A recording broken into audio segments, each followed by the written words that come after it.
This is why you should put a limiter on your master track. I know it's common practice, everybody does it, but you shouldn't just do things because everybody does it. You need to understand why. You need to understand how things function. That way you can make the best decisions for your music. So I'm going to explain to you what exactly a limiter does, how it functions, and why you should put on your master track. Okay, so let's say we have a ceiling here. The limiter acts kind of like a ceiling for your sound. If I were to press on the ceiling as hard as I could, I was like, and just like pressed as hard as I could on the ceiling, it's not going anywhere, right? It's not moving anywhere because it's a ceiling. It's solid and nothing goes through it, no matter how hard I push. If I took a ball, threw it at the ceiling, it would literally come right back down. That's what a ceiling does. It contains everything in a certain space, and that's what it's doing to your sound. So when you put a limiter on a master track, you already have your mix song. You have all your elements in here. There's drums, there's piano, there's bass, there's vocals. Everything peaks differently. There's going to be a bunch of sounds that peak. Some of them are more quiet, some of them are louder. And when that happens, it's very sporadic and you can't really control it.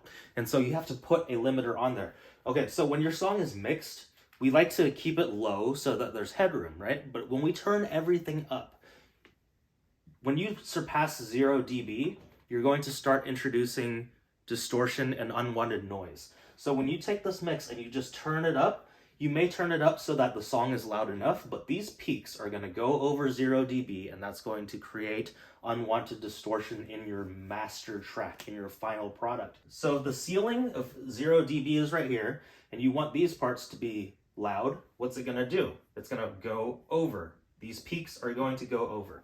So what we do is we need to make up the gain by turning your mix up. But if you turn the mix up without a ceiling, obviously without a limiter, obviously these peaks are just going to go right over the 0 dB threshold. But what if we put a ceiling on it? If we put a limiter, all these peaks that are going over 0 dB are going to be contained under that ceiling because we have a limiter on it. Therefore, all these sounds, they get pressed down and keep beneath the ceiling. So now you can continue to turn these parts up. These quiet parts can get louder, right? We can push it further up against the ceiling.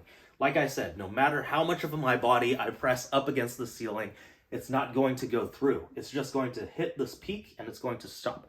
And that's how you get your songs to be louder. You contain these peaks and you turn up the volume so that this becomes closer to the ceiling, therefore it's louder. This is essentially what you're doing to your signal, right? These parts are going to get louder. They're going to become closer to that ceiling, but that ceiling is still going to retain these peaks, because if you didn't have a limiter on it, obviously these peaks will be like way up here. They'd be way too loud above 0 dB, and that's going to create a lot of noise that you don't want, and then your mix won't sound good anymore. So that's exactly why you put a limiter on there. A limiter is to limit the sound. It's the ceiling, it's a brick wall, and nothing surpasses it.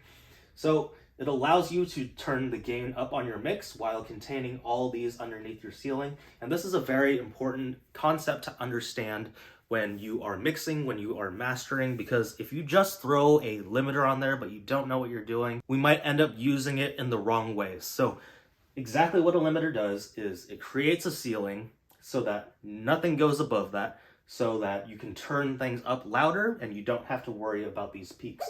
If you found this helpful, I teach you a lot more music production in this channel, but I also have a free training that talks specifically about producing for artists and landing them as high-ticket clients so that you can sell your production and create a career with your music. And if that's something you're interested in, I am going to leave a link down below in the description so that you can access that training. But I hope this video was helpful for you guys. Please press the like, the subscribe, all the different YouTube things, and I will see you in the next video.